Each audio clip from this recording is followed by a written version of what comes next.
Hello. Hi. Hey everyone. Oh, so many gorgeous faces. Hi. Thank you all so much for coming. How's everybody feeling? Yeah. Oh, sorry. How's everybody feeling? People okay? Alright, beautiful. Thank you for being here. This is a collaborative function, so hopefully as the evening goes on we grow more and more comfortable with each other and can have some sweet conversations. But just to start everything off, I'll give a little spiel. So, hello everyone. Thank you so much for gathering together tonight on sacred, unceded Gadigal Wangal country. Thank you to Gadigal and Wangal elders, past and present, for tending to this land. We offer you gratitude, respect, and camaraderie. We offer you solidarity in the fight to decolonize and create a world where First Nations leadership is commonplace for the sake of the land and all of its inhabitants. Thank you to the land itself for holding us as we learn, as we heal, as we deepen our understandings of our place in the world. Without the strong grounding force that is this land, this work would be so much harder. We are indebted to the land, and we repay that debt by practicing our solidarity however we can. This always was and always will be. Exactly. Oh, mic is a bit. Maybe I swap mics. Yeah. Hello. Okay, cool. Thanks. I also want to say thank you to the Red Rattler, to Queen and Viv for relentlessly practicing community and ensuring that this space stays for us, by us.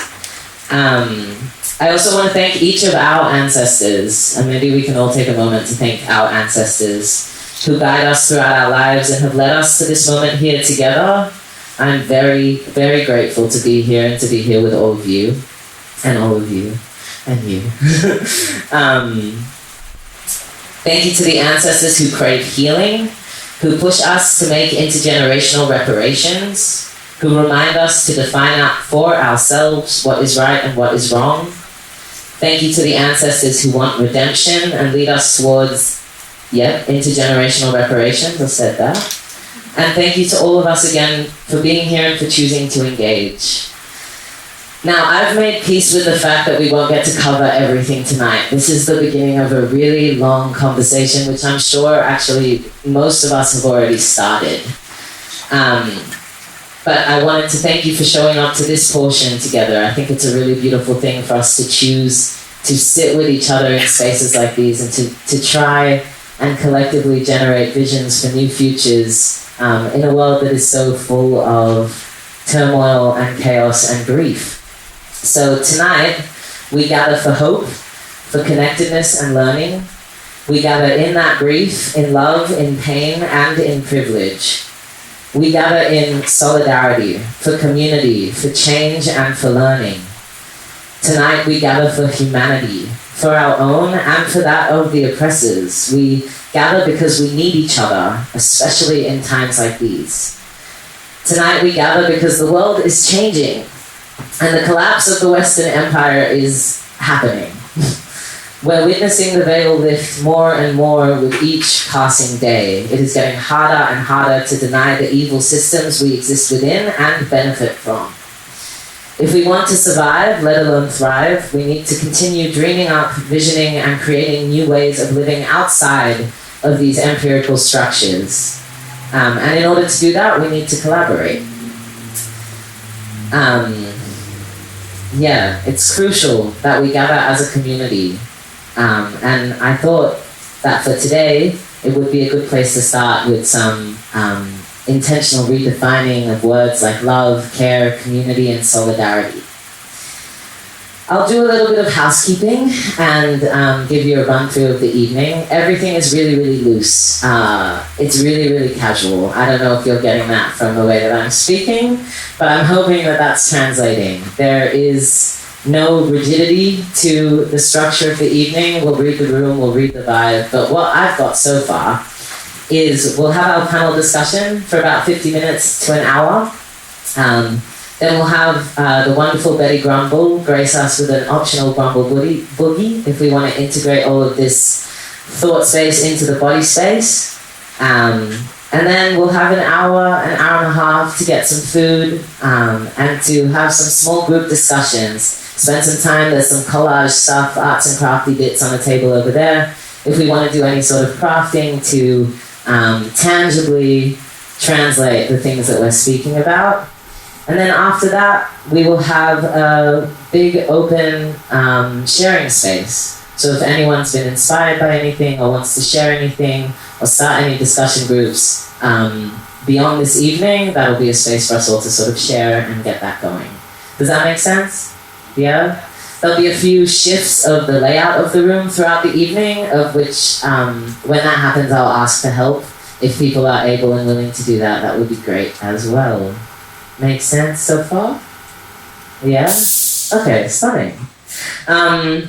Yeah, obviously we all have different needs. It's impossible to meet everyone's all the time. However, we can read the vibe and move through the evening with care and consideration.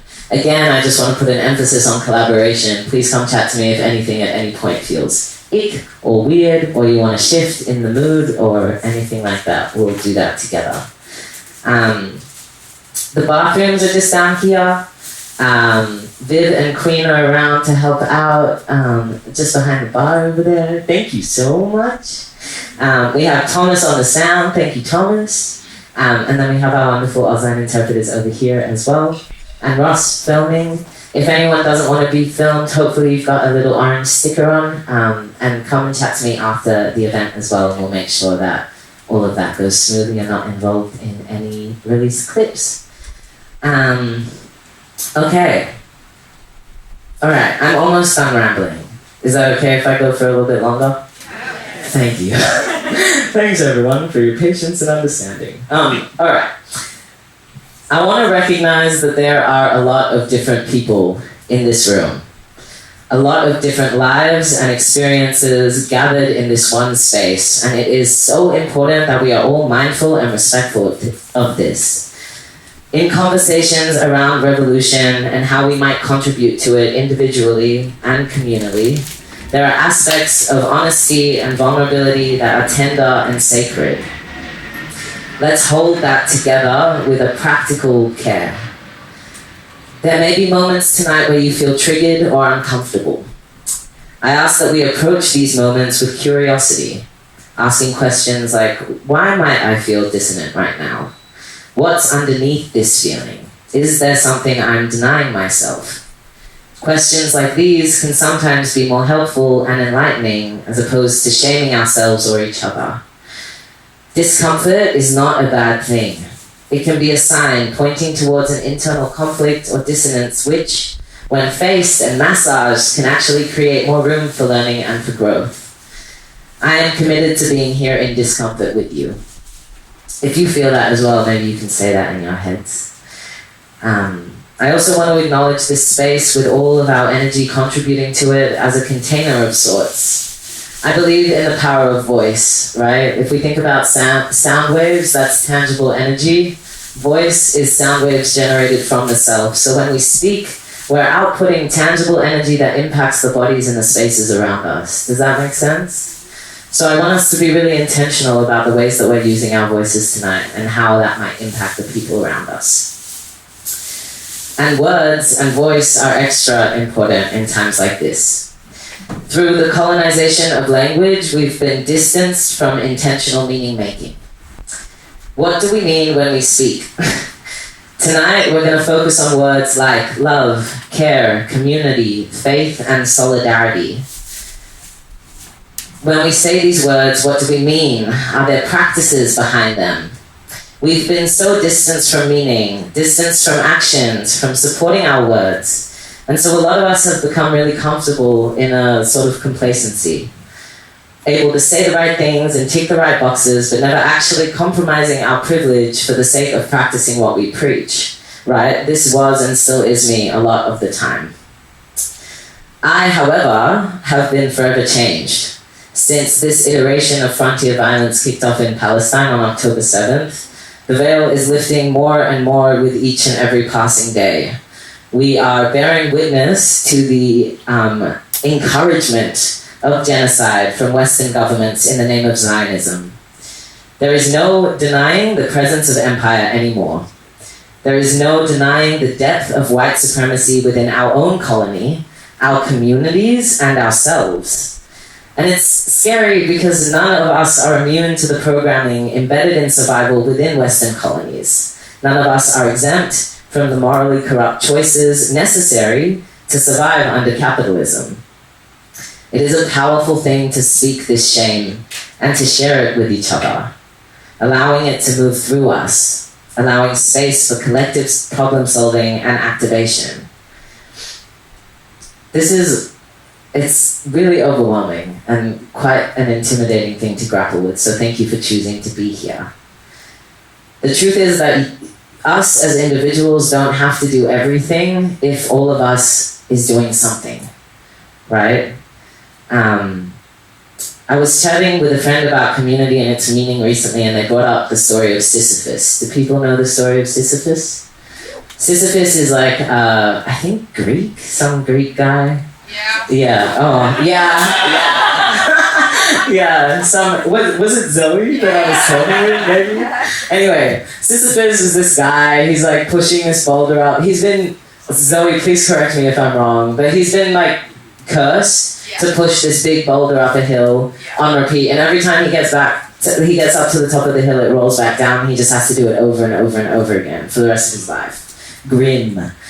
But I was chatting with my mate about community. They were talking about Sisyphus, and we realized that if Sisyphus is pushing up this boulder, right, maybe there's space there for Sisyphus's auntie to be minding his kids and the community's kids, and so that frees up some other adults in the village to come, and maybe there's some artists and they draw a really nice space on the boulder, and some musicians are walking alongside Sisyphus to up his morale. Maybe there's a roster of different people that push the rock up the hill.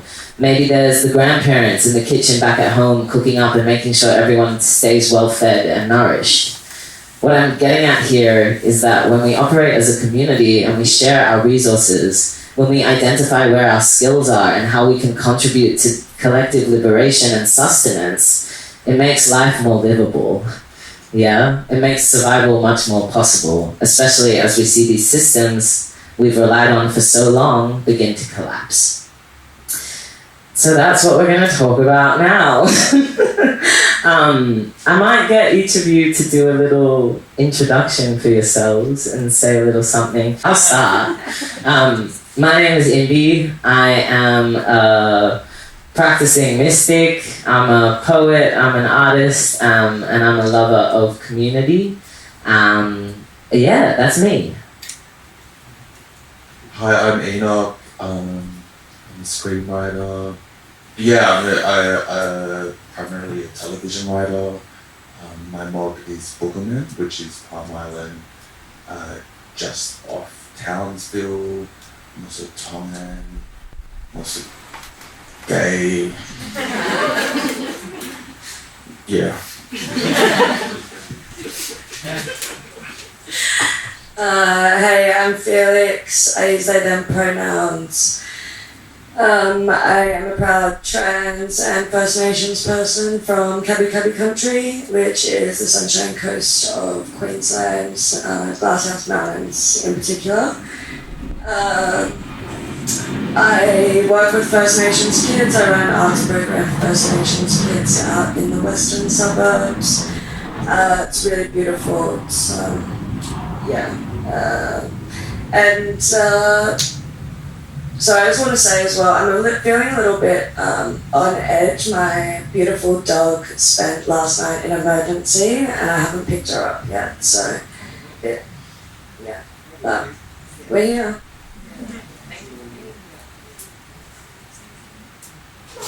Hi, I'm Abdul. I'm 21. I'm an activist. I'm a student. I'm a scholar. You know, I'm a Bab, first and foremost. But before I'm a Bab, I'm a Palestinian, a quarter, a Lebanese and Moroccan. There's a lot going on, but yeah. Just thank you all for coming here. A big thank you to Imbi for getting this all started. But yeah, I'm gonna pass this to Johnny. Oh. Hey, I'm Johnny. I'm a 53-year-old Tasmanian. I'm a community builder. I'm here because I love Imbi very much, and I hope I can contribute something good to the conversation. Yeah. The other thing that is not recognized from what these people all just said about themselves, all of these people are incredibly inspiring to me. These are all people that I've looked up to for the ways that they move through the world. Is that a shock? Oh, don't be shocked. It's true. And I was really excited to get this collection of individuals up here for their difference in lived experience and also in art practice, but mostly because of the spaces they take up in community and the different conversations we've had over the past 2 months about everything going on. So, and also if anyone ever feels like they want to chime in with some extra bits to the conversation, just raise your hand and we can make that happen. But the first question that I wanted to ask you all is, what does community mean to you, and when/how did you find community?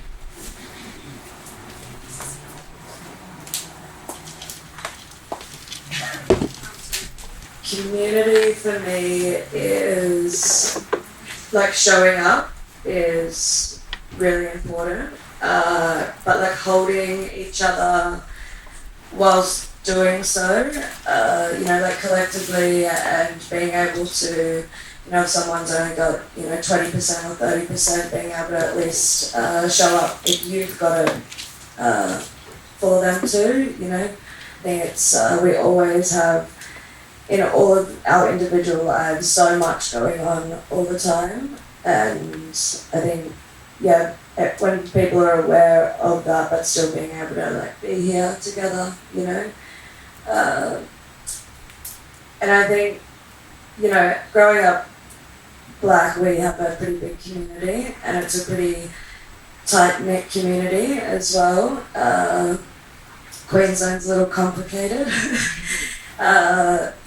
And I think I properly found community when I moved to Sydney, when I moved here. And I was originally only here for 3 months. I did First Nations production for World Pride. And I'm still here. It's been a year now, so yeah, it's pretty deadly. But I love my queer community here. I love my trans community here, and I love my Black trans community here. It's beautiful. Can I ask you what it was specifically about the community here that made you love it so much and want to hang around? It was the first space where I felt like I could just be Felix, and I didn't have to be the trans person. In like one setting, that's all I was, and then in other settings, I'm the First Nations person, and it was never about anything else about me. Yeah, I felt really seen, Yeah.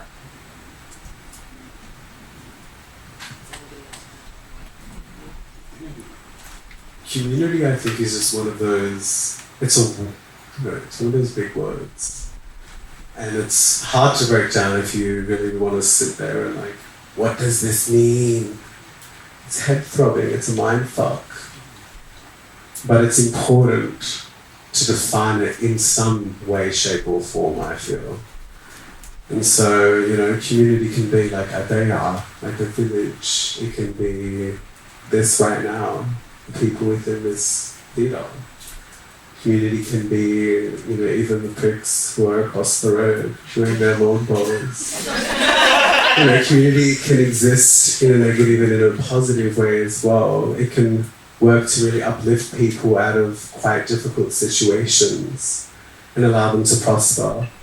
Or it can, do the exact opposite. But it's how we harness the ability of community. That's the most important thing, I feel. Community is about listening. So that's why I was reluctant to pick up the mic, because, community also is about caring and sharing. I think it's a verb, because community is about doing rather than a place. I find community at this place, the Red Rattler, and I find community at the Bearded Tip. And that's problematic because it's a licensed venue and stuff like that, but at the same time it's always free. And showing up is a part of community. Yeah.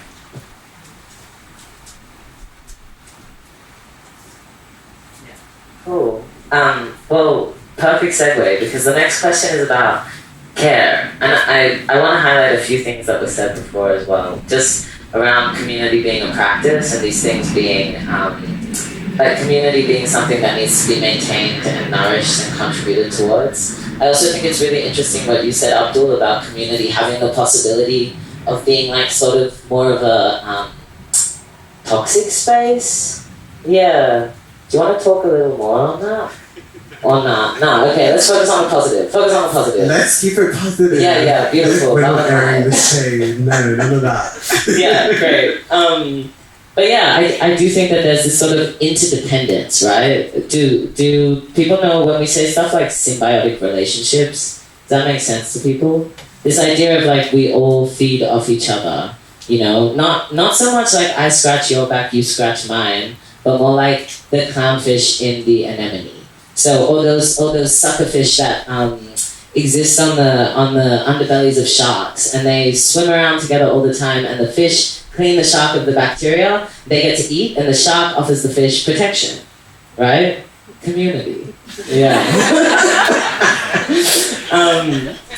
Johnny, you spoke about care and care as a practice. I also want to like bring it down from speaking about these things big and conceptually, just to like you as personal, like as individual people. I would love to hear about what care means to you personally and how you practice care in your day-to-day lives.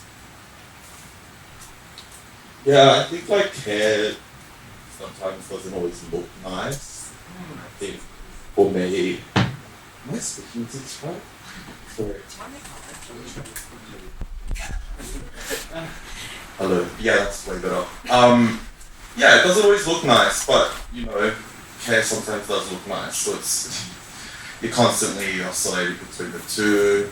And what does that mean? What does look nice and not look nice mean? Are you talking about comfort? Yeah, it's like when you're trying to hold someone accountable, it doesn't necessarily feel nice receiving, you know, when someone's holding you in. Can I posit something to that?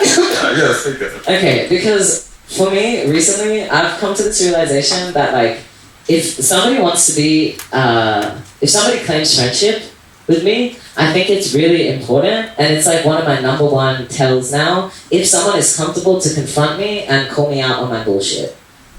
If, like, that to me is the number one testament of care, because you're real enough and you love me enough to sit in those uncomfortable moments together, and to actually be like, hey, I know you want to be the best version of yourself, and the way that you're behaving right now is not it, right? The whole, like, that niceness politics, what is it, respectability politics? Of like, I'll just nod my head and be like, yeah, this is fine. That, to me, is like a absence of care.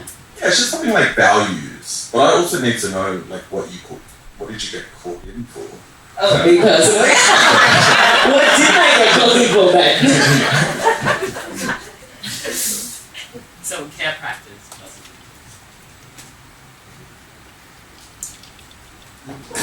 I think it's queer people where have been othered and pushed down and abused from before we even, you know, were aware of our sexuality or anything like that. And having spaces like this and having forums like this is a moment where we can come together and go, okay, we share something that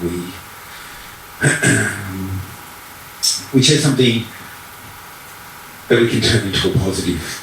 And our otherness is something we can wear with pride and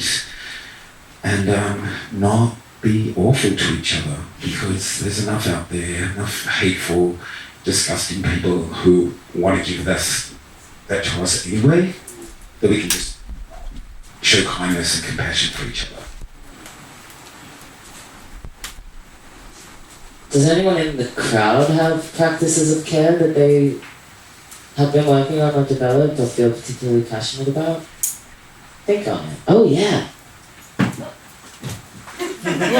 Breaking the fourth wall. I've actually been working on like a nice dialogue with my sister and been trying to carry that out into like friendships around, you know, if we want to have a phone call and we've got some stuff that we like, one of us has stuff that's coming up, and if the other person's also got stuff going on, but we're not really in a space to hold the other person, just like actually checking in and being like, is this just like a random catch up, or is this just like, I got some shit to sort out and I really need, you know, what's that? Soundboard.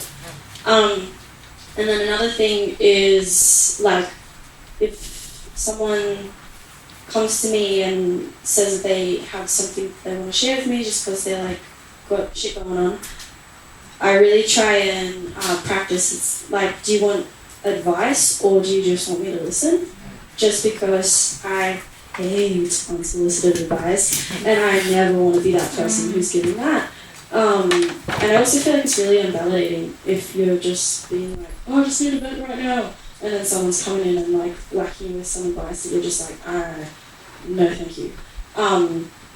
So I just feel like starting that off and like bringing it into community, it can be really helpful to have super constructive conversations with people and really feel like you're holding each other and you're holding yourself whilst you're able to be emotionally available for someone else if they're going through shit. Love that, thank you. Also on that as well is once you ask and you know whether or not someone has capacity, then the rest of the community can step in and sort of carry the weight that you don't have capacity to carry, right? If your sister's like to you, we need to chat about something, and you're like, I can't do this right now, then your sister knows to reach out to someone else. Which hopefully, you know, those care webs and networks that we build within community can offer that support. Yeah. Yeah, I also think care as well is in like, you know, like the little things, like making someone like a cup of tea, or yeah, you know, just like showing up, or yeah, like it's in the little things too, you know. On a cup of tea, Gemma Collins once said, you give someone a cup of tea, it's like giving them a grand.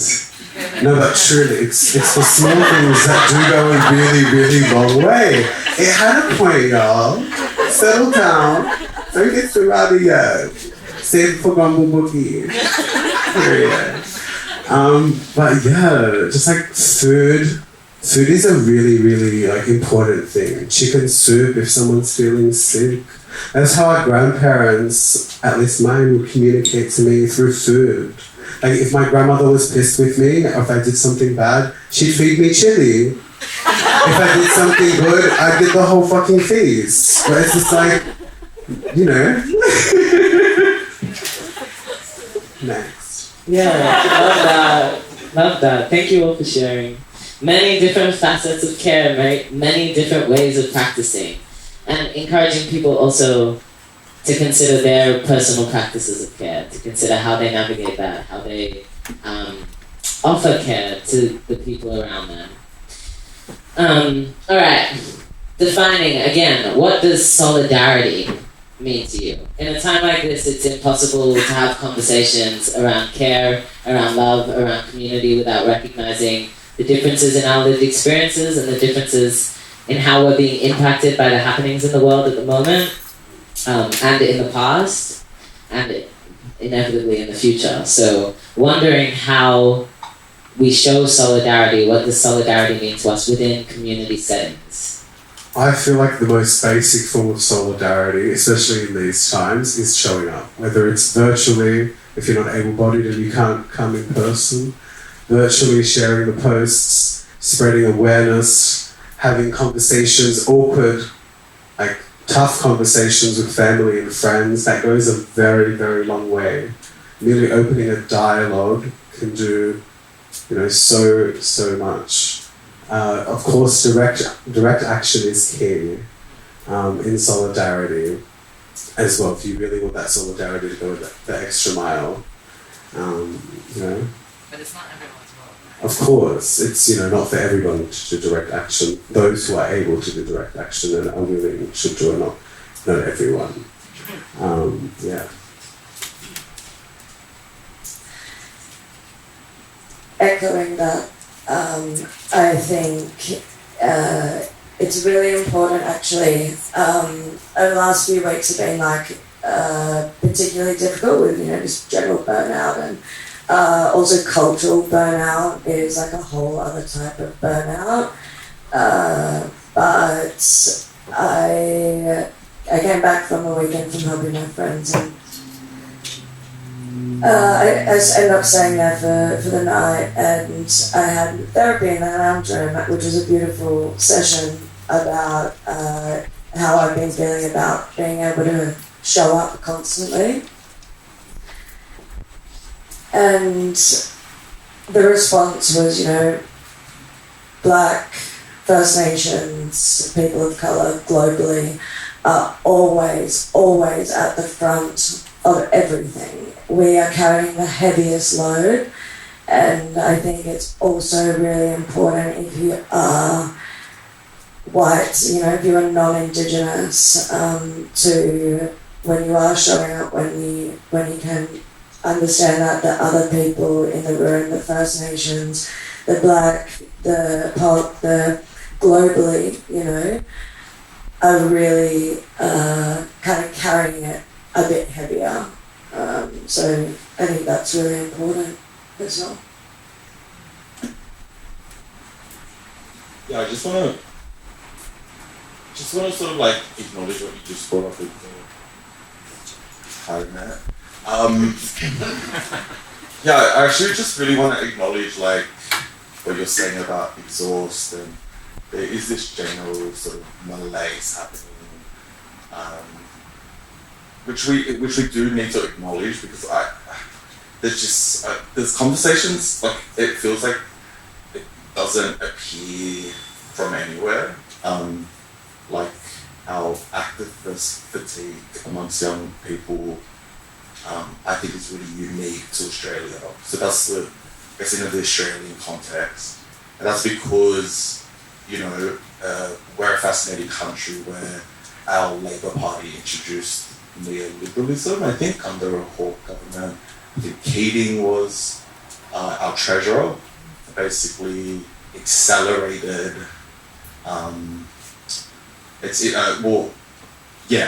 when you've got people like Margaret Thatcher and sort of Greek President Reagan, these really intense conservatives, we're different, we're our Workers' Party introduced it. I've got a plan for this, so just run with me. And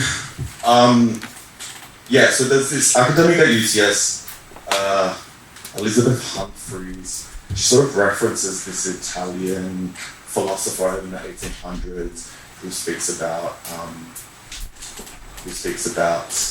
what's the word, enrapment. And enrapment is when I guess the states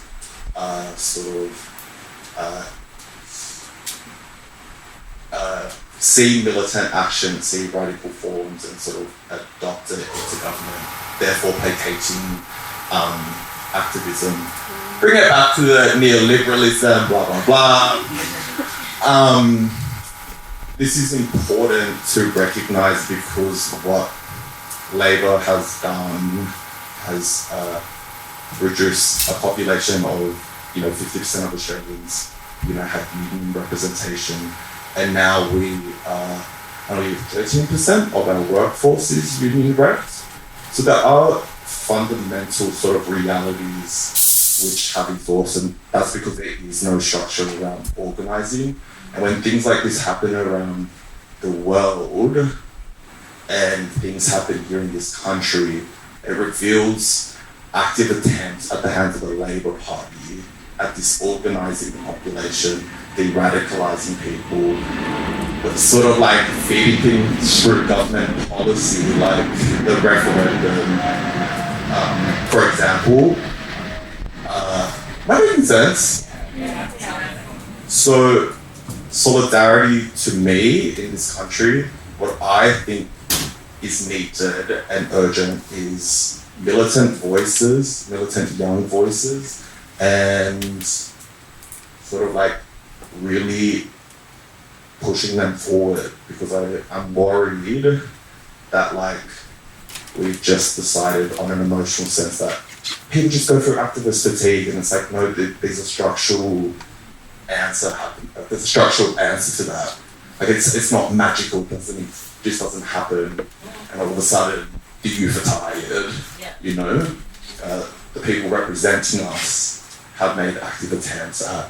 What was the word I said in Rattler? Yeah, that one.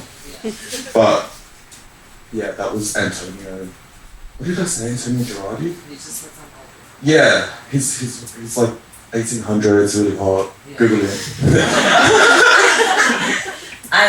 I love what you're saying. Yeah. I think that you touched on how this idea of like activist fatigue, right? Yeah. And that like that doesn't come from nowhere, and that there must be some kind of resolution to that.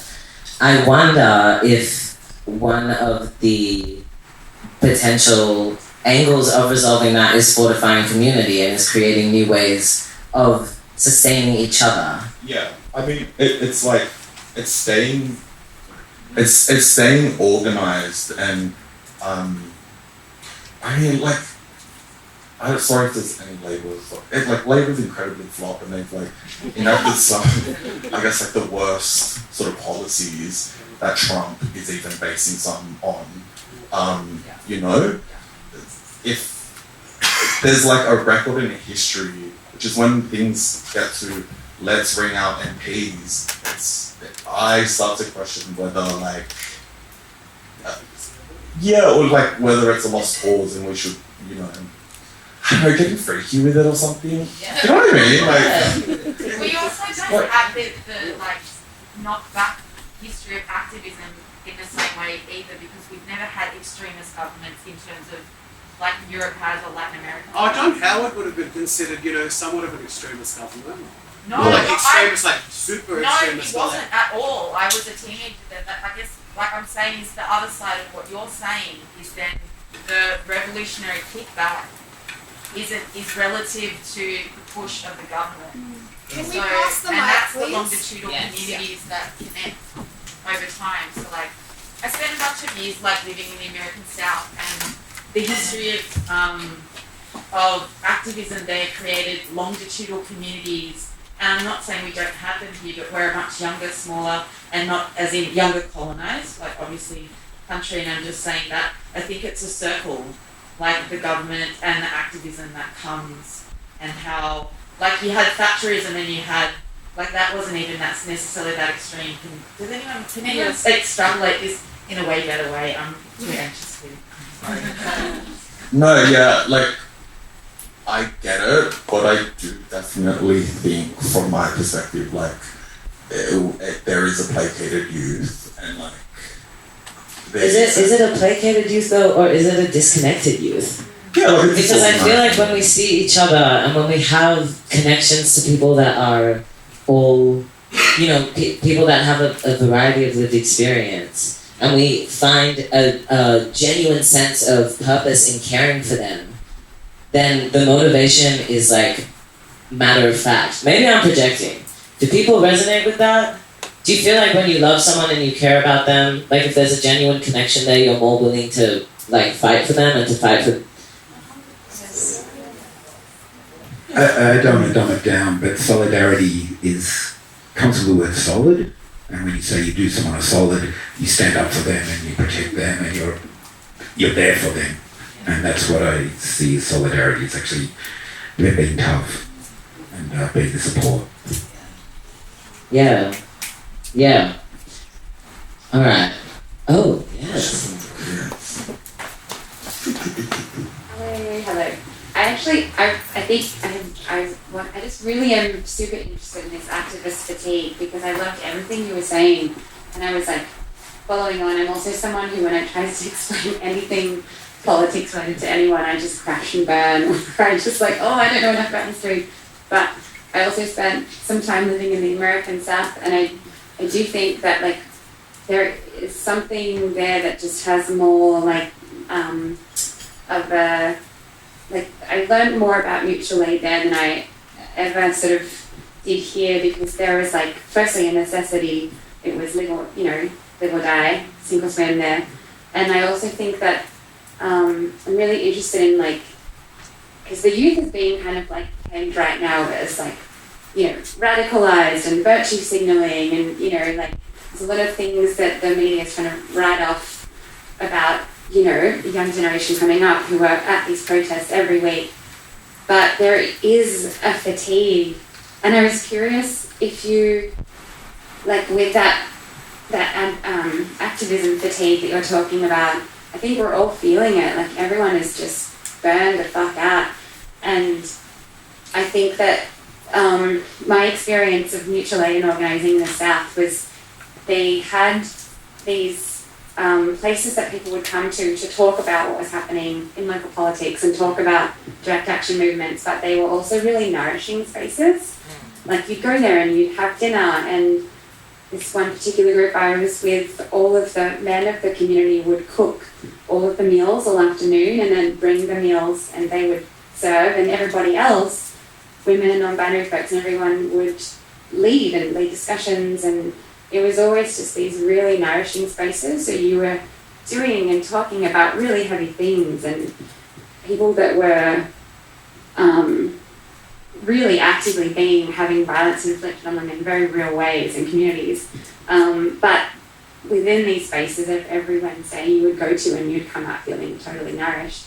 And a few of the folks that are there had been organising with Black Panthers, for like 40, 50 years. And so there was like this knowledge that came into how those spaces were built that, like, it was just amazing. I don't know, like I picked up on a bit when I, in the time there, but yeah, I think that we are a younger country, I guess, when it comes to like being a colony and where we're at, and not having lived through like really extremist, I mean, we are living in extremist governance, but no Trumps yet, or no. I mean, yeah, like I totally get it. Like, I would probably argue that like Australia's had those movements, has like one of the most ongoing, intensely genocidal governments ever. I think there are spaces. I guess the argument I was trying to make was that there's a systematic answer, and it's not just a generational tiredness that's sort of explained on TikTok. So yeah, I think like what you're saying is, just to kind of like echo that, is the First Nations people of this land, they're like the colony has been extremist for everything. The generational trauma that is still happening with me, my younger siblings, my nieces, my nephews, my cousins, my aunties, my uncles, the generations before them, all of them, all the way to my ancestors. And yeah, so I think, just want to just acknowledge that trauma in First Nations people, Aboriginal and Torres Strait Islander people. But we also like have Black Panthers, we've had all these things, like, come on now. I also just want to say, I find the term activist fatigue troubling. And I find it troubling for white people, because I think the capacity of white people is significantly lower because we've had to endure less, and so our rate of fatigue is a fuck ton faster, and that's how once again you end up with mob and First Nations people leading these fights every fucking time because we hit our capacity faster. And so I think what's really important right now is going, oh fuck, I'm at capacity and it is my duty to push myself beyond it. Because I think I have so many white friends right now who are like, I just am so uncomfortable. And I'm like, for fuck's push beyond that. Like I just think it's not a term I feel comfortable for me or any of my white friends using right now, to be quite frank. Yeah. But also, everybody's tired, I get it, but just go harder. This is the thing. This is the thing, right? We're all aware, right? Obviously, people have capacities, and I back that 100%. I also want to take a moment to say thank you to you two for also helping us all remember and recognize whose land we're on and the struggles that have been going on here for, over 250 years. And the staunch fight of First Nations people that has been and is still happening. But on that whiteness and capacity, right? If there is that capacity, if there are those limits that people feel like they're reaching, I was talking with a few people about having like a white healing circle where white people can gather and like air that shit out together, right? And figure out ways to, you're laughing, but like really, like what happens there? Because it's been on the backs of black, brown, indigenous people for X amount of time to be pushing these fights and to be holding each other in and to be educating about care, right? It's anti-colonial to practice care. It's anti-colonial to practice community. That's what we're doing here. And that discomfort that some of us are feeling, this is the shit that we need to sit with. And we need to reckon with. So then I'm like, is anybody willing to put their hand up and say like, yeah, I'll start the white healing circle, Because it's not going to be me. But I feel like the white healing circle can come after, the white people have put themselves at the forefront, all the white able-bodied peoples who can go to the front, get arrested, make the change happen, come down to Port Botany, direct action. If you are able-bodied. Because they're all going to get away lesser of a sentence, If brown people and black people who have been at the forefront of these revolutions for decades, if not centuries, our rate of punishment, our rate of sentencing, the way that we get sentenced is much harsher. So it just makes a lot more sense that, overcome the fatigue. T2, and I know y'all white people love T2. T2's just released this wakey tea. It's got yerba mate, green tea, goji berries. Like, come on. Get yourself some of that. 87 degrees Celsius is its cool temperature.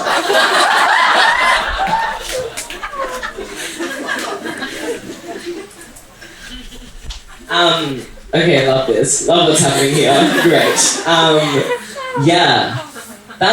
Let's keep that one in the noggin, because I'm wary of time. We've been doing this iteration of discussion for just about an hour now. How are people feeling? Good? Okay. Maybe we keep going for another 15 and I'll check in again, just because there's a few other bits that I really want to get onto. So if we're talking about burnout, right? If we're talking about coming up against walls to how we're practicing community, how we're engaging in activism. I was actually having an amazing conversation with you, Enoch, at the TIT the other week. As always, every time, amazing. And what we were speaking about was, I think it was maybe like a month ago, when I realized that I had lost faith. And I didn't feel like I didn't remember or know what I was fighting for because I didn't have faith in humanity, and I didn't have faith in an end to the genocide in Palestine. I didn't have faith in the accomplishment of land back for indigenous peoples worldwide. I didn't have faith in the capacity and our capacity to bring down the Western Empire. And Enoch, you reminded me that faith is pivotal in movements of solidarity. Can you spiel a bit on that? And also would love to hear from any of you around faith and stuff. It's like the easy answer is like faith and hope. If you don't have those, why are you at the protest? It's like just kind of there. No, I get it. Like sometimes you feel absolutely godless. And you're like, or because I grew up really religious, I grew up Mormon. I think that impacted, I guess, like the way I organised and did my activism in my early 20s. But as I've gotten older, I totally I'm a firm believer that you cannot organise without the involvement of faith and religion. That's my opinion. Some people would say religion is not allowed in organising spaces. I would argue a bit boring. But yeah, faith's really important. Can I ask all of you what you would define as faith? Right now, there's no better definition of faith than the people of Gaza, I feel. Their dedication to their faith, their dedication to their faith for a state of, like a free state of Palestine. Touching on what Enoch was talking about, definitely, more religion in these organizing spaces would be amazing. But like not like keeping it secular, obviously, but having that notion of like faith within it. Yeah, at the heart of all these theologies, I guess, are like, you know, a better world. Like still fuck organized religion, don't get me wrong, fuck organized religion, but like the spirituality aspect of it is still incredibly important. I just think, I want to take a second because again, we're talking about words, right? You have to hold it up like this. You've never been a pop star. Yes. We were talking before about the way that the colony has co-opted language, right? And there are particular words and stuff that really trigger us in particular ways. I think religion and faith are some of the words that have been taken from us in that way. But now we hear religion, we might think about extremism. We might think about rigid ideologies. We might think about queerphobia, right? But religion and faith actually exists so far beyond that. You know, I would be very surprised. Or actually, let me not make assumptions about everyone in the room. Are there people here that maybe have their own personal practices that don't link to any particular religion? Yeah, but are their faith, right? That's your faith. That's the way that you find motivation and hope and whatever. And that is faith. That is religion to an extent. You know, so just noticing that hesitation, maybe, and that reluctance, that stiffness around those words, and starting to unstitch that a little bit as well. Because for me, like when I felt like I was reaching this point of burnout, having that conversation with you changed all of that. Because I remembered how important it is to like have the capacity to believe in the better. Totally. I think like we totally need to acknowledge like we've moved. You remember like in the early noughties, that sort of anti-globalization sort of activism, boycott Wall Street. It was all very like godless American like sort of activism. But I find like this like the past couple of years that has been kind of a huge vibe shift. I can't believe I said that. I feel 18 or something. A huge vibe shift where people are like embracing God in sort of like powerful ways. Like, you know, kind of want to be Jewish. Not that. You're welcome here.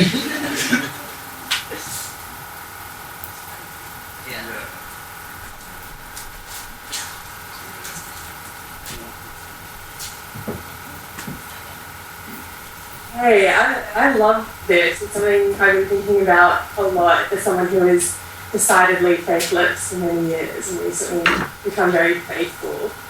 I think kind of one of the many terrible acts of deviousness of colonization has been the death of God.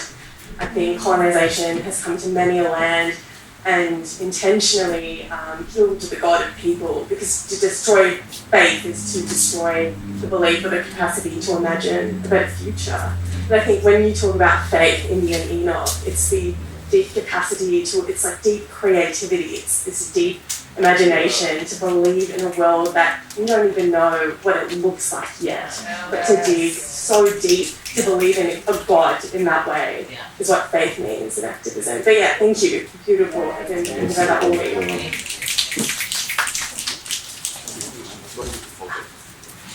Thank you. No, I love this conversation as well about hope. But hope as a community experience too, and not as an individualistic experience. And hope being something that we have to hold on to for each other. Because when you're at the front line of seeing devastation and holding on to devastation for others, it can be very easy to lose hope. And being in community, it's such an important thing to be able to hold on to hope for the people that we're in community with, right?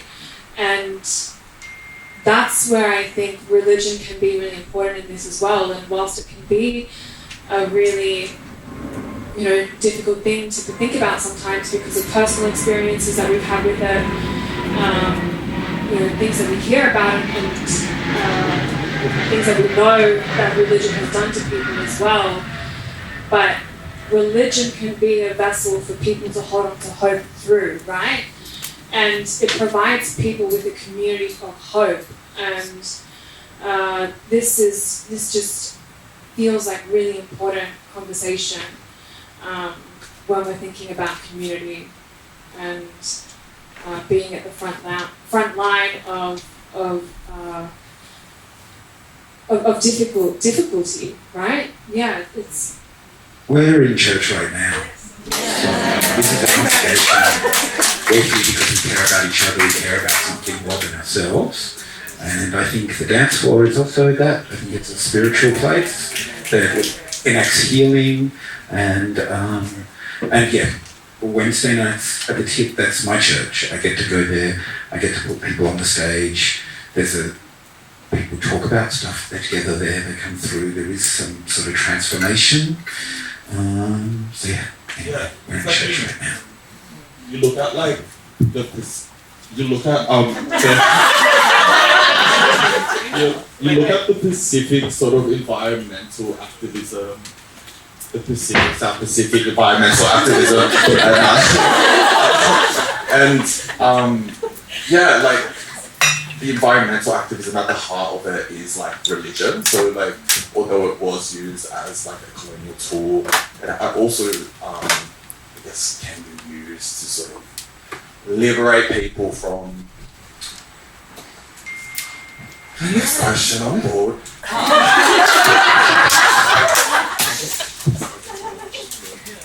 I just want to echo something you said, so keep saying that. Anyway, is what you're saying is everyone has to have something to believe in, right? Whatever that is, and no shade to anyone for what it is that they believe in, whatever helps keep them going.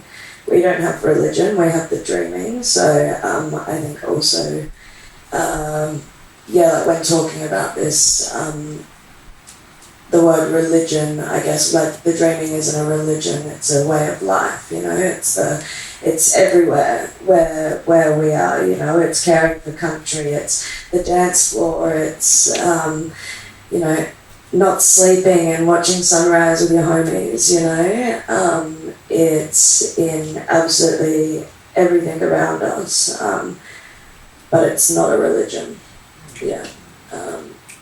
but yeah, so our beliefs are, I have a lot of faith in my people and my culture, and I have a lot of faith in First Nations people globally, if we start paying more attention and listening from the start, all of the things that we're kind of focusing on now, those the really large things that are flooding all parts of social media, Gaza, they are Congo, they are Sudan, they are us here too, you know, us mob here too. But these things are not recent things, you know. So I have faith that people are now paying attention. I have faith that people are starting to actually like give a genuine fuck, you know. And yeah, although there's a lot of things that are difficult to find faith in with the, you know, state that things are in, I think it's beneficial for me and helpful for me to remind myself of the good things I have faith in and sharing those too, in all of the, you know, I have faith in the small moments that I can just, you know, with my dog, you know, and just in that bubble, you know, and it's not saying I'm forgetting about everything that's happening in the world, but those things they recharge me, they give me faith that, you know, I can keep doing this and not... It's that sustaining actions of solidarity, sustaining the care practice, sustaining the activism through moments of faith, right? I'm only saying this because on my Uber here, my Uber driver was screaming at me about like religion and about faith, and I like had an AirPod in. I'm like, sissy, look at me. And he's like, you need to come back to the religion, and I'm just like, now that this question has been raised, I'm like, he did have a valid point, other than his like insanity. He was like 5 times a day, all God or Allah tells us to do is pray. And that prayer can be in any form. You can just like put your head to the ground, do some fucking yoga, pray, just like affirm for what you want in the world, manifest for yourself these things. Like really, like if you want, you know, wealth, or you want a free Palestine, or you want whatever you want, just like ask for it to whatever. And really be true within yourself and in that space and in that time where you are kind of like praying. Yeah. But it's like more so just taking space and time away for yourself and only yourself. Yeah? I'll come give this to you. While you're doing that, I'm also quickly going to say something about intentional practice, right? Intentional time. For me, a huge part of faith is gratitude. And it's taking intentional time. Like, I don't think, after October 7th, I don't think for a month and a half I sat around and looked at how lucky I was and how privileged I was and reflected on that with gratitude instead of just shame and guilt. And looking at these things with shame and guilt immobilizes you. You can't do anything with that energy, right? But if you look at that, you recognize the shame and guilt, you see that as a channel to gratitude, and then you're like, how do I redistribute this? How do I disseminate this privilege? How do I, you know, share this with the people I love and care about, and, you know, the communities beyond that, broader and broader and broader? I think that could be a really activating aspect of faith. I wanted to circle back to the idea of like atheism, and I'm paraphrasing the hell out of paraphrasing, but I saw this video of someone making the point that like the idea of atheism and completely shutting off like there is no nothing, there is no anything, is like the complete peak of white privilege. Because what do you mean you don't even want to think about maybe there's something better out there? Because it's like, it just shows that they've never been through a position where they've been through such shit that they're like, please let there be something. They've never had to seek like spiritual healing. And I also wanted to talk about like, I guess, some stuff that still triggers me to this day, like, and I'm still working through it, is like, just what we were talking about, like you were talking about earlier about religion, like just hearing the word religion. I come from a country, I'm from Iran, and as of right now, it's called the Islamic Republic of Iran, and like, I am so like, I'm like, hold on, let me find my words really quickly. Okay, because people who look like me, people who are queer and trans, are no question killed by the government. I'm like, I feel personally like everyone, I love everyone who does whatever they want. I personally feel like I would feel like I'd be doing a disservice to my country if I like converted to Islam, which is that's just how I feel at the moment. I also want to speak about how like I've been through years of doing that thing where I'm like, there's no nothing. Like I was like that about 6-7 years ago, and it was so exhausting. Are you talking about like nihilism? Like Yeah. Like, does everybody know what that means? Nihilism is like no hope, no future, like fuck everything all the time kind of thing. Totally. And like, there was a point in time where, in high school, I was like in the School Strike for Climate group, and it was such a confusing mix. It was such a confusing time to be me, but it was also a very confusing time for my faith, because like literally split down the middle, half of me was completely hopeless about the state of the world, because every day we were learning about new shit that was fucking up the climate, and more I was learning like things about how it's a systemic issue, but I didn't have the words for it. But because I didn't have the words for it, I felt so hopeless, if that makes sense. And then the other half of me was so determined to keep going, and it was so like, if everyone just does this, everyone just does this. It was giving very much like, if we all just do paper straws, it's okay. And like, yeah, it was, yeah. And like going through that, and then eventually coming to the point in myself where I have discovered faith in the sense of like,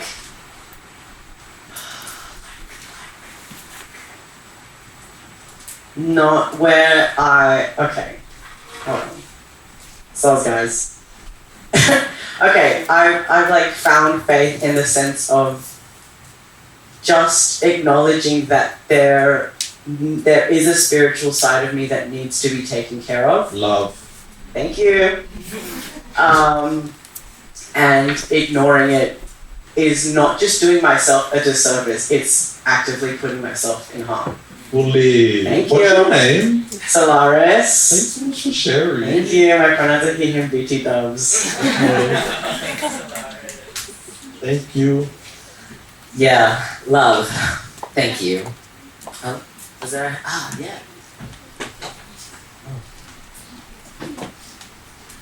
Thanks for sharing. I think about faith, I think something really opened my mind is knowing this Arabic phrase which says "الشخصي سياسي," which means personal is political. And I feel everyone's, especially in our age and our days, everything is politicized very much, and even our faith. The extremist religion faces we see now, it's only serving political agendas. It's not for the people. It's not for to the people. I'm also from Swana region, and unfortunately they're at the moment very famous of imprisoning people just for having free mind. And nowadays they even imprison some of the scholars that are looking into their religion, and it's literally like you're in prison if you're trans, you're in prison if you're queer, you're in prison if you're religious, because they politicize that.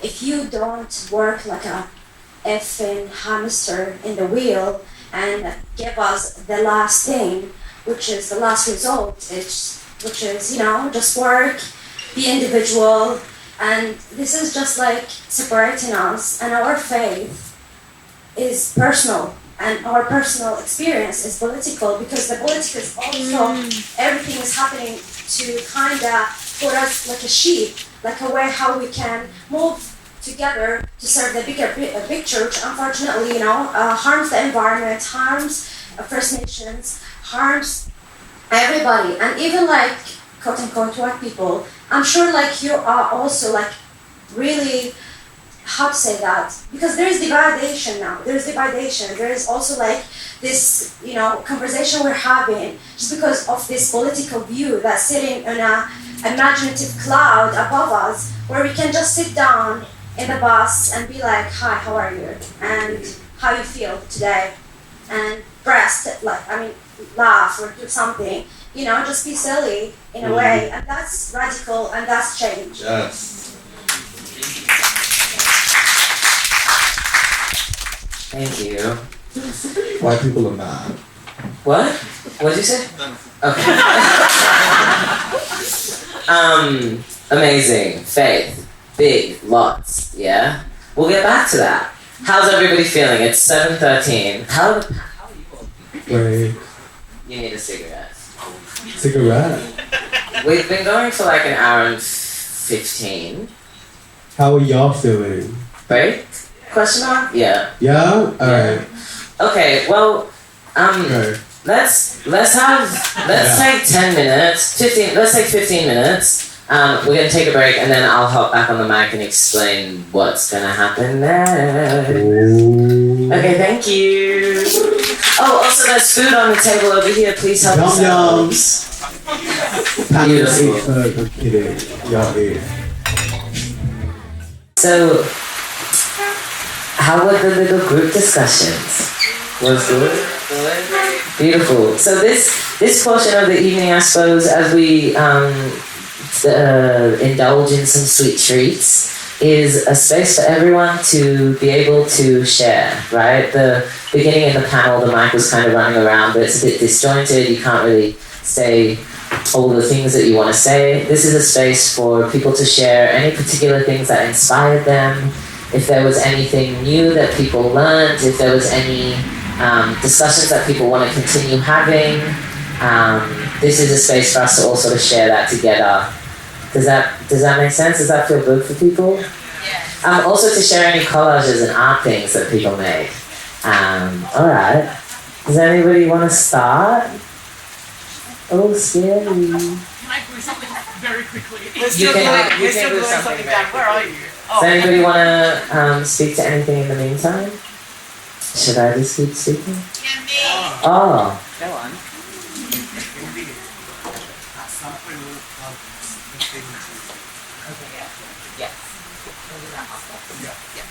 Oh, actually, let's do it again. Yeah. Hi everyone. I'm Monique, and I'm Imbi and Shu's mum. Yay! And I just want to say, you said the word inspired before. I'm inspired just by being in the presence of all of you. And we used the word faith before. And I have faith in all of you.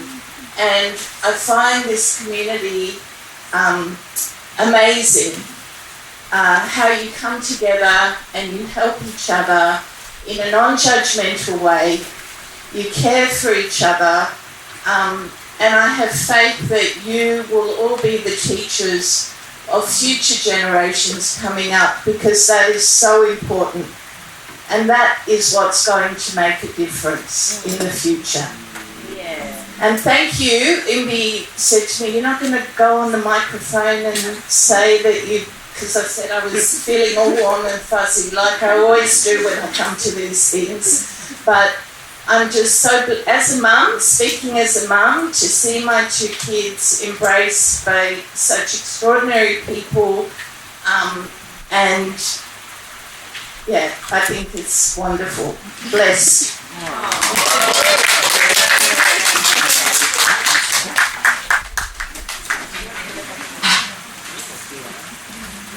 Tough act to follow. Thanks, Mom. Alright.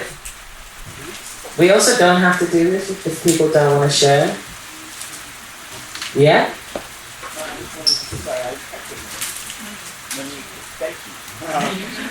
Thank you, Monique, for all of that, because I feel like one of the tenets of any good community is the wisdom and guidance of someone who is older and wiser and knows things we don't yet about how to navigate what we're going through. And you've clearly done a very good job at doing that with your kids in the spaces they create. So thank you. I think that we all sit in silence there just wanting to thank you because we feel very seen and we appreciate that.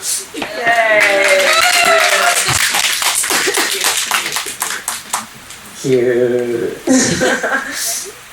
Anybody? Yes. I'm gonna. Hello? I was trying to do the pop star thing. Hello? We've got 3 people here who are going to talk about our great poster that we've been making. Oh, because you're the youth. I want to hear from the youth. We've been working real hard on this. It's okay, it doesn't all need to be perfect.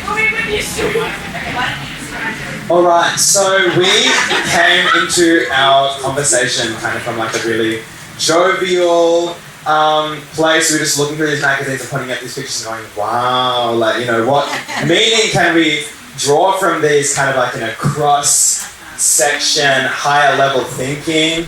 And so we constructed a beautiful little artwork that Jolie is still constructing. And we all, in a way, are constructing together. Wait, do you want to hold it up and then you talk? Why don't you guys hold up in the middle and rotate slowly like a rotisserie chicken? And everyone can see. There are 3 sections to our artwork, which I can see. Fantastic. We start. No more. Our first section on the leftmost side of our artwork is called Pig City. Maybe where we are now. It's interesting to note that that's where we could find the most pictures for in all these magazines. Oh, so the raccoon is in the middle of the first section and the second section. That raccoon is finding sustenance. That raccoon is looking for a little cookie that's going to help them on their journey to section number 2. Why wait? Wait, I'll say you talk about it. Okay, so to really sum it up, section 1 is thumbs down, this is where we are. Section 2 is this is where we are getting to about community and finding out the importance of solidarity and being awesome sauce. And then the third section, which I think the biggest part of it is a giant cutout that says Riz, unfortunately, but I cut it out, so I guess it's my fault. But the third section is representing where we're going / where we want to be headed, what we want the world to look like, etc., etc. My favorite part of the third section is there's a quote, and it says something along the lines of like, thank you, doomed eternally to wars, absolutely not. And I felt like I felt that. Yeah. Do you want me to like describe what's on it again? Yeah, okay, so further, like left section, Pig City, we've got a cutout of the Shell logo, McDonald's, the American Dream, Suburbia, Walmart, Urban Sprawl, a very straight looking guy holding a big fish, and two straight men holding fish, and we've also got a cutout of a bunch of office workers, and it kind of like goes into the distance because they all look exactly the same. Okay, cool. The second, I need to know what people need to see. The second section, in the middle it says, why wait? Hence wait, what the hell is this section? Someone talk about it. So there's a little raccoon finding something. That's my favorite bit. And there's something that says, faced with rebels and refugees, which I also loved. And then in the last section, it says, what does the future hold? And it's revolution, sharing joy, dreams, watching awe, celebrating of the world. And a bunch of pictures of plants. And then Jack drew something that's a thank you buddy. And then I put joy is resistance, love is resistance. So good. So good. Thank you. Thank you. Yeah, that was stunning. Anybody else want to share what they spoke about? Or? Yeah. Hell yeah. We had lots of really wonderful, rich, beautiful, special conversation. I've been left with a little bit of a thought. that we didn't get to speak on too much more because we had to wrap up. And I didn't catch your name, but yeah. That's Yeah. like this, then I'm master. Yeah, you brought up around systems of obligation in community. And when we think about, an example of we have to take care of the elderly, the elders in the community, and what does that look like? And this might be, maybe a question to go away with, might be something that we don't have time for right now, and something just to sit on and think about, but what does it look like in community when we have to take care of people that maybe we don't feel that love and care for? That maybe bring up discomfort in us. And there is obligation as a community member to care for those others in community, even in times when it's discomforting. I'm curious about that, and I'm thinking about that, and I think it's a beautiful thing to be able to see the potential in people and to be able to be someone who can stand by and guide others when they're on their journey. And in many, ancient cultures, there were systems of yes, I want to say obligation, and they held up communities, right? And maybe those things existed without the language of love, care, community. They were just the way that things were done, right? Because that's how the community needed to exist to function.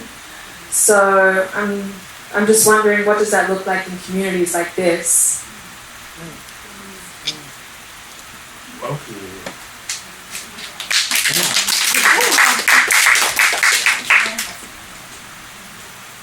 Anyone else have thoughts, things to share? Yeah.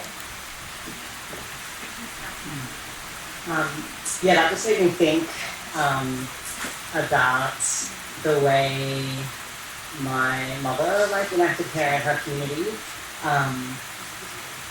So we're Aboriginal, and we had this really racist older neighbour where I grew up in Cairns. And after his wife passed away, my mum would cook him food, and would articulate that as just what you do. And I'm really grateful for that lesson. And so I guess one of the things that I'll just reflect real quick on is the idea that, or rather, maybe a caution about this overemphasis on love,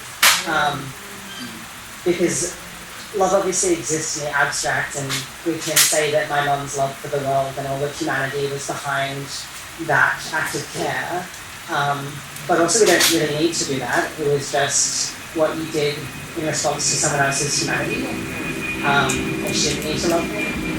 And in fact, asking her to love him, a racist, is not caring. So that's just one thing that I don't think, but I'm really grateful for that, the surface memory. And then the other thing that I just wanted to kind of reflect on that our group talked about was how some of these conversations inflect with the concept of decolonization.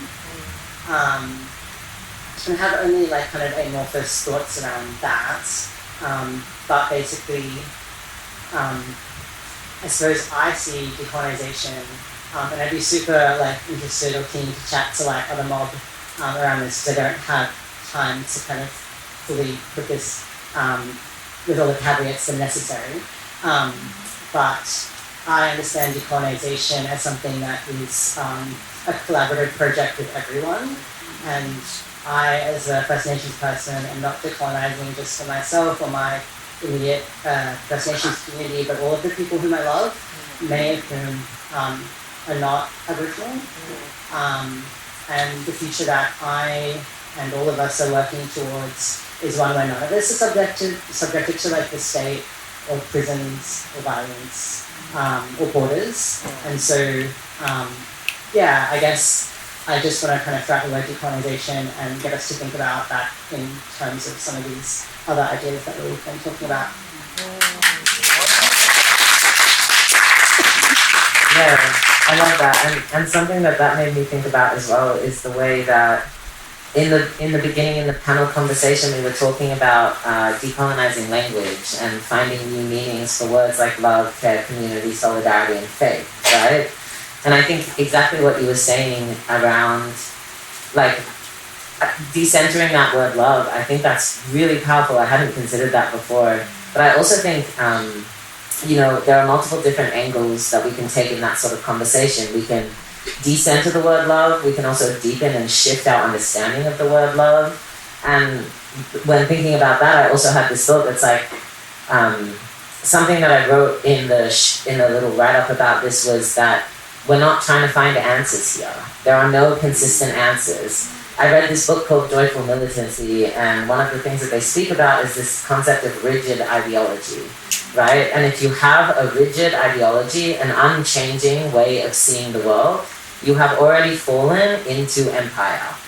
That is the foundation of empire, is that there's this one way we see the world, this one way we engage with the world, and if you don't do that, then you're wrong, right? Instead, something that we're doing here is finding multiple shifting, changing answers that we can use as ropes to sort of guide us towards a shifting, changing future that allows for us to be adaptable, to change things when they need to change, and to find new meaning or disregard terms when it feels right for each of us on an individual level, on a communal level, on a larger collective level as well.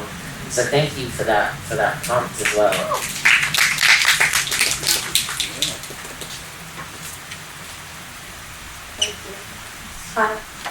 When I think about the word decolonization, I found like my mind always directly to the work of Edward Said, a Palestinian author, scholar, and a legend.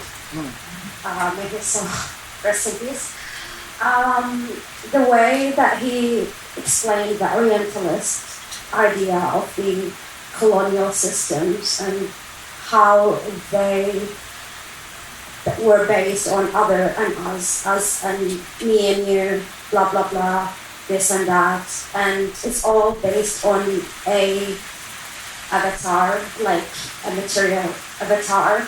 And then I feel like this resonates with me in my life as well, because I was brought up to see the different lives that lies between us, and I feel like it really sent me crazy just saying, oh, they're different, I'm different, blah, blah, blah. It just goes in a circle of like, you focus in like, oh, there's a saying in Arabic, it says like, I'm pointing at the moon and you're looking at my finger.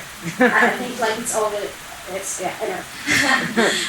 So yeah, I think we're literally just looking at some random finger and we're not looking at the moon. Yes. We're not realizing that we need to connect with nature as well. Yeah. And the colonialistic systems just, build all of this structure that is not good for our souls, neither for the environment, and us being so isolated on that, it makes it easier to kind of divide us, because like if you are a person, you'll be prone to be more vulnerable for bigger systematic oppressions. And that's why, I remember, I read something that, like, the Canadian dog doesn't want community because they're afraid.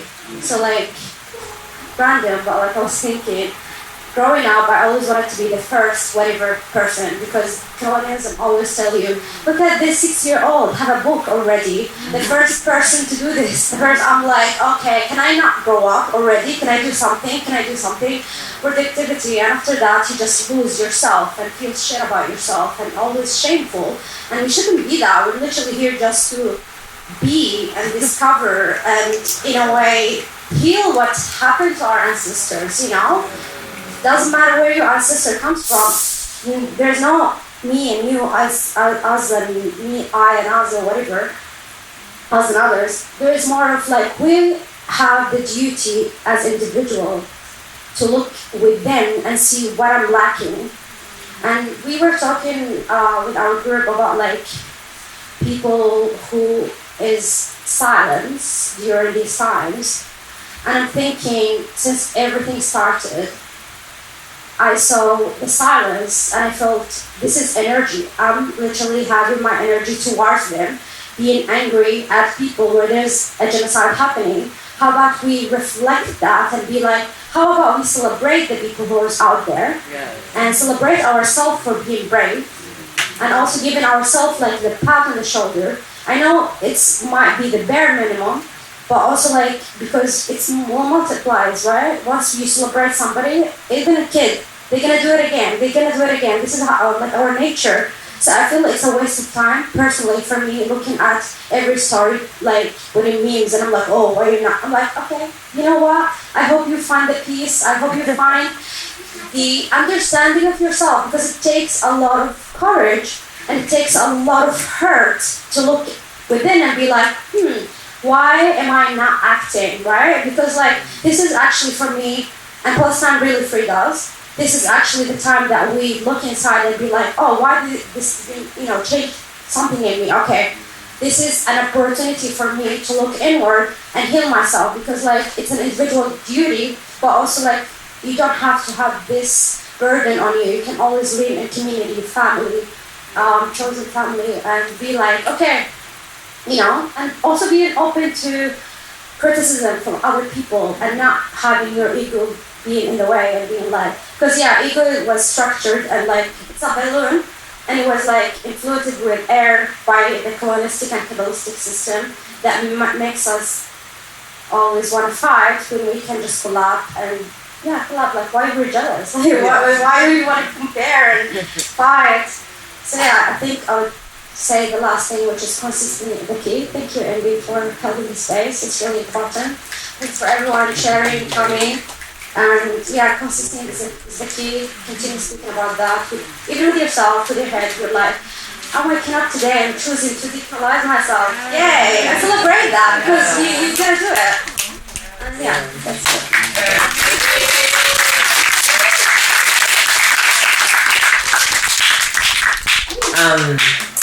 So well said. Thank you, Had. Does anyone else have any burning things to share? Stunning.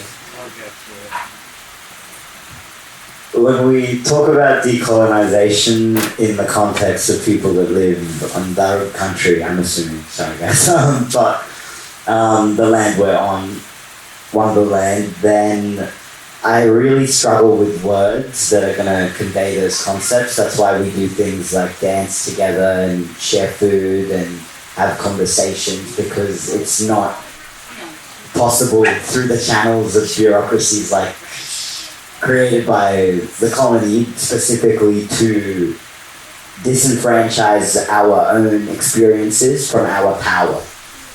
So I started off at the beginning of the conversation with, I just drew a nice little circle with a dot, and then on top of the dot and under the dot was birth and death.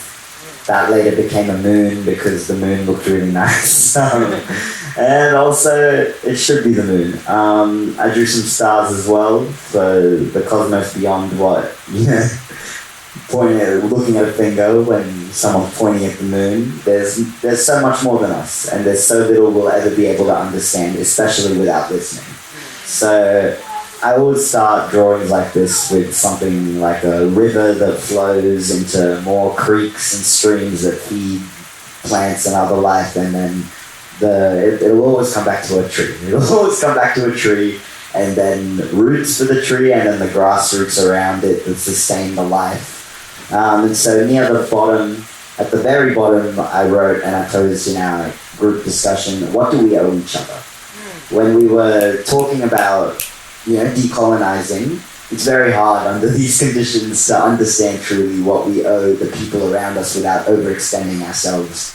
And so above that I wrote, burnout equals uneven distribution of labor and resources, and at the core of the trunk of the tree, where we all are coming together now to create the future and decide where this is going to go and where we're intentionally putting our energy and our emotions.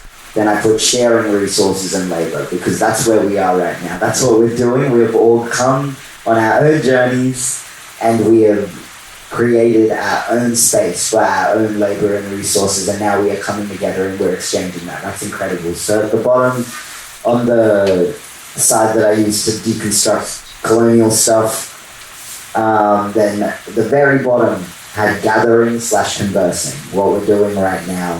Above that, it had embracing our emotions. I just filled this in as we continued talking. Then above that, above embracing our emotions, embracing ourselves, our full selves, and the space we're allowed to take up.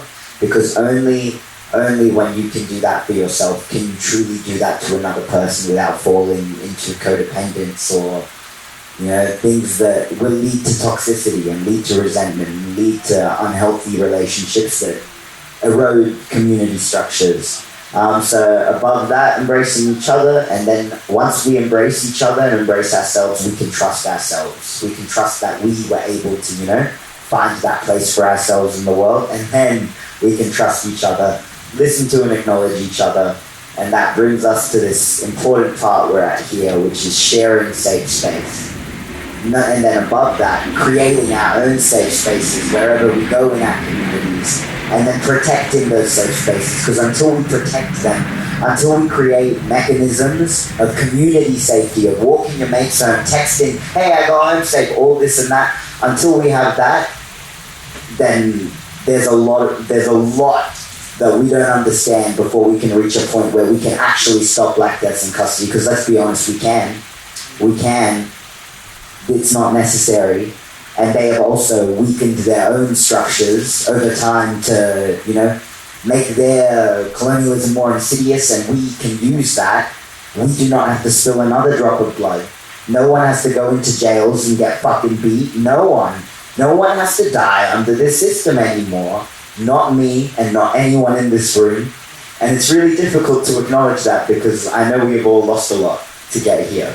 But we will not waste that energy. We will not waste the energy of our ancestors, and we will use that for our fucking descendants. And we will protect the kids. Protect queer youth as well.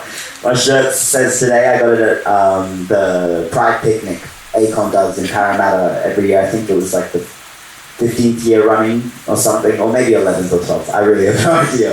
But once we protect safe space, we can move safely through the world is the final point, and we can keep going wherever we need to in order to survive, because we talked at the beginning of our discussion in our group about how care is essential to everything, and communicating is care.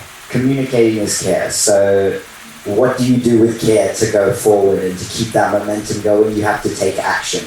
And so that's what we're all doing here. We're taking action. Hopefully we'll keep organizing ourselves and our own thoughts and helping each other organize our own projects we want to work on to forge a beautiful, truly decolonized world. And the most important thing, I reckon, on the left side currently here is land back.